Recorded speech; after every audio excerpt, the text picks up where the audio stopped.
rock music was always about changing the world, believing that you could change the world, at least the world inside your head, or the world inside your bedroom, you know. But it just wasn't just laying back and taking it. No matter what way you look at, when you walk onto a stage, you're making some kind of performance. And a lot of groups, you know, like to think that there's a way around that problem. And, you know, let's pretend we're not on a stage. Let's pretend there isn't people in the house. Let's pretend they aren't paying our bills. Let's pretend they haven't given us a great life and built our houses and our swimming pools. And our feeling about this is to be honest about the relationship. I actually would love, in some ways, to be able to fake it. Some nights when you go out, if you're feeling shit, or, you know, you've just got a cold, or you miss your family, and the idea of that tonight has to be extraordinary can wear a bit thin. But you try singing Pride in the Name of Love and not be committed to what's going on in that song. Try performing a lot of our songs. They're just kind of designed that way, that you can't fuck with them. As extraordinary as that particularly, you know, that particular hairdo is, much more extraordinary was to follow.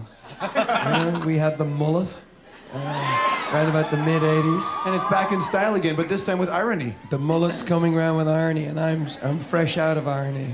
Are you an insecure band at times? Do you ever ask? Band? People? No, man. Man. You're an insecure man. If you're secure, you don't become a singer. Do you know what I'm saying? If you need 20,000 people screaming, "I love you" a night to feel normal, you're a singer. We've gone into countries and challenged politicians. We've taken hits for that, and you know that's part of the job of rock and roll. I mean, it's to challenge you know, those things that other people maybe hold sacred, and it's hard sometimes because you know people are always going to say, well, why don't you just make music and you know just saying get back in your box. But the greatest rock and roll music that was made always had some kind of political message, no matter what that was. There was always some kind of rebellion there. They said the solution to the troubles in Ireland was, you know, 100,000 rock bands, because, you know, up in the north, it was the music that brought everyone together, and it was the music that kind of showed people a different way. When a bomb would go off in Liverpool, or a bomb would go off somewhere, and I just can't really cope with the idea that an idea can be worth more than a human life. And so for me to meet people who are responsible for those kind of atrocities is very difficult for me. But I have to understand that this is the time in Ireland to think for the future and leave the past behind. If you're a photographer, or if you were a novelist or a poet or a painter or a filmmaker, you'd just be getting the hang of things in your 30s. But most rock and roll bands are burnt out by their 30s. I like to think we're burning up.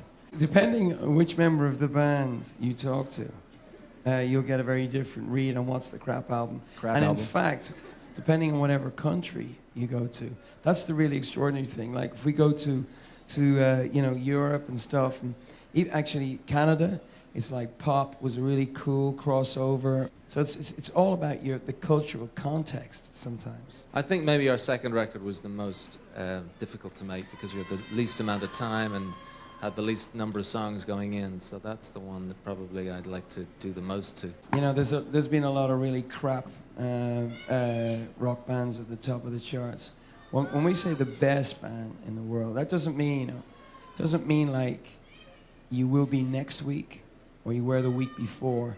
But on a given night, if the spirit is with you, you know that you're the best band.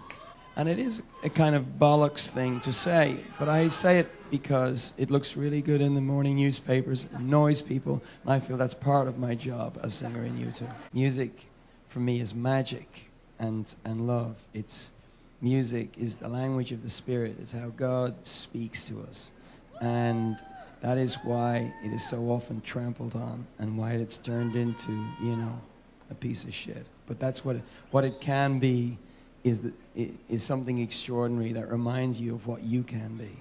What is U2's greatest accomplishment? After such a long time to still love doing it and still do it because you believe in it, that's kind of an accomplishment. Being a part of this band and able to make the records that we make and able to do the shows that we do, that kind of does most of it for me. There's not much else left over after those things are done.